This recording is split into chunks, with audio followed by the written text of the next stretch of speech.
Are you struggling with decision fatigue when it comes to deciding between iPhone 15 Pro Max and the iPhone 15 Pro? Or do you find yourself needing to work out your pinky just to hold your phone?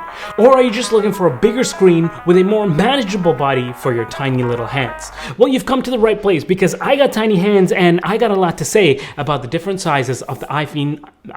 Wow. At the end of the day, it all comes down to this, okay? Do you want to sacrifice the one-handed, easily pocketable, cheaper option Pro for the more immersive screen with a longer lasting battery and a farther telephoto camera? It's a tough decision, but luckily, I'm dumb enough to throw money at my problems, and all you have to do is subscribe to my channel and check out my videos for all your answers.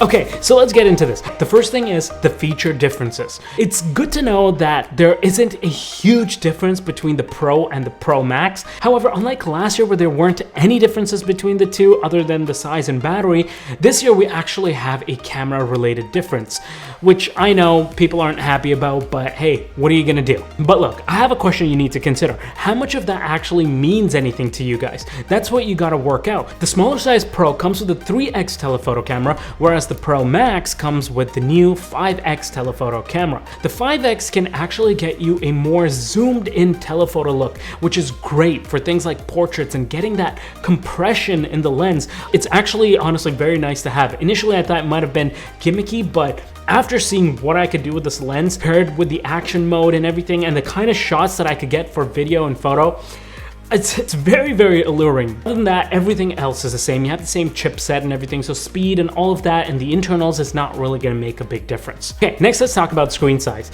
The screen size for the Pro is 6.1 inch, whereas the Pro Max is 6.7 inch. Now look, having that Super Retina, XDR, ProMotion, 120 Hz, vibrant, bright, pixel-rich screen, that larger body with that larger real estate, is very nice to have. Like, I can't tell you how amazing it feels to have this good of a screen in the palm of your hands. Everything is super crisp, everything is vibrant. It just hits different. Having that bigger screen real estate also allows your content and viewing experience to be that much bigger. Instagram posts look much larger. Portrait photos and reels and TikToks are nice and large. YouTube videos fill up the screen a lot better. Everything just looks more true to life, and it's just overall a better viewing experience. I do wish that Apple would one day use this extra screen real estate to actually give you some benefit to the bigger phone, like doing multitasking like you can with the S23 Ultra on Samsung side, because we do have space for that on the Pro Max. So hopefully one day we get that feature. It would be awesome. So naturally, the screen size award has to go to the Pro Max. Next, let's talk about one-handed usage. You know what they say about big hands. They'll have a better time using the Pro Max. So here's the thing, this is all quite subjective because if you have bigger hands, then the Pro Max should be perfectly fine for you. But the issue is, for myself and the majority of the people out there, the Pro Max is probably just going to be too big for solid one-handed usage, which makes this device technically a two-handed device. And at that point, does a phone become just too cumbersome to use? That's a question we're gonna have to ask ourselves, because if all that usage leads to like carpal tunnel syndrome down the road, I mean, is it even worth it? Yes. Here's the thing, even doing something as simple as going edge to edge is so much more tougher. Like, you actually have to like maneuver your hand all the way around in order to get to the other side. The Pro, on the other hand, is just right. And it's still a really decent sized phone. It's not like the screen isn't big or anything like that. It's a great viewing experience. And all things considered, most people should be able to go edge to edge with no issues, and even going top to bottom isn't bad either. You might have to shift your hand around just a little bit, but it's nowhere as convenient as doing so on the Pro Max. So I think for most people, the Pro is the perfect size. Okay, next let's talk about the typing experience. Now, when you use the Pro Max for regular tasks, I can't lie, it does get a little bit unwieldy, especially if you're not used to that size of a phone. When you're typing, firstly, you have to like type with two hands, and even then the phone is quite large and you need to be able to support it with your pinky. And because the phone is actually heavier, your pinky and hand start to hurt. In fact, I legitimately think my pinky is warped after all of these years of Pro Max usage. The Pro, on the other hand, you don't need that bottom support, and typing experience is much easier. In fact, you can even type with one hand. And even when you do need that pinky finger for a little bit of added support, it doesn't feel like you have a 25-pound weight bludgeoning down on your finger. So yeah, the Pro definitely takes the cake on the typing experience. Another thing to note here is these iPhones are a little bit slippery. Ever since we moved over to the matte glass finish, these things have gotten tougher to hold. Luckily, a lot of people do throw cases on their phones, making them quite a bit grippier. One such case to check out is from Casetify, who is the sponsor of this section of this video. Casetify is known for making stylish, protective, and sustainable cases. For those looking for some more stylish options, these impact cases are fantastic. They look minimal with the signature Casetify branding. Then if you have a craving for a little more protection, you can move up to the Bounce case, which is going to give you a solid foundation.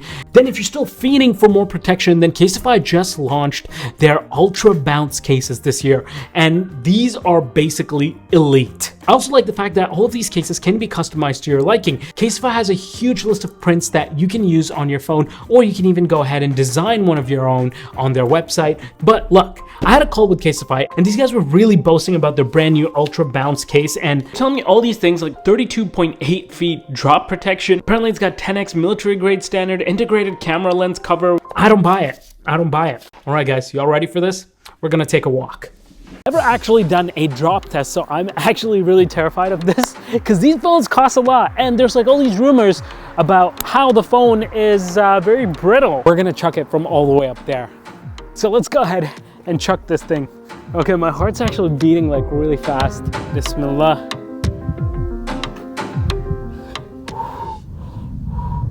It's gone! Ooh, ooh, that looked bad. Oh, look at that. It's still on. Guys, it's perfectly fine. The phone works. The actual case is not even scuffed. Oh, I'm actually, my recommendation, if you're looking for an ultra protective case, man, this Ultra Bounce case, this is it.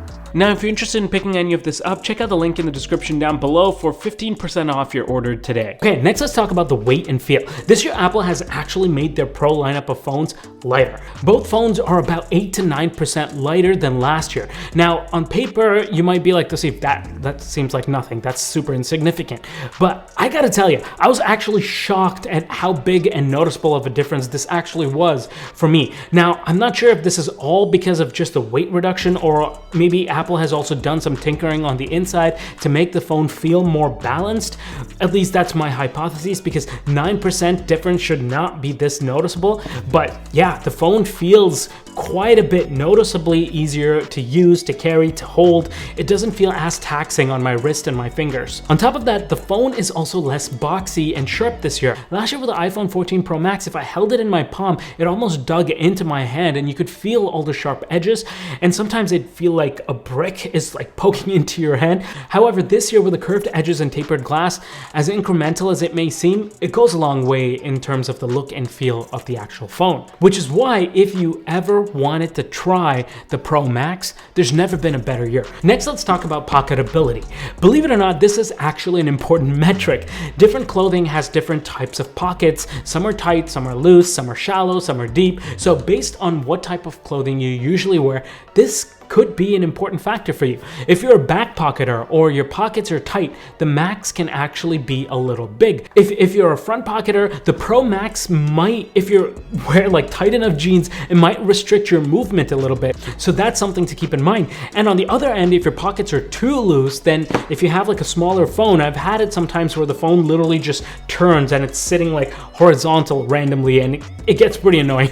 But that's one thing to consider as well. But overall, from a pocketability standpoint, I'm gonna have to give the point to the Pro, because it's definitely going to be a smaller, lighter, and a cleaner looking product in your pocket. Next up, battery life. Now this is a big reason why a lot of people go the Pro Max route. Pro Max has always had great battery life compared to the Pro, and this year is no different. As the phone is bigger, Apple is able to fit a bigger battery into the chassis, allowing for the Pro Max to have nearly 3 to 4, maybe even 5 hours of more battery life.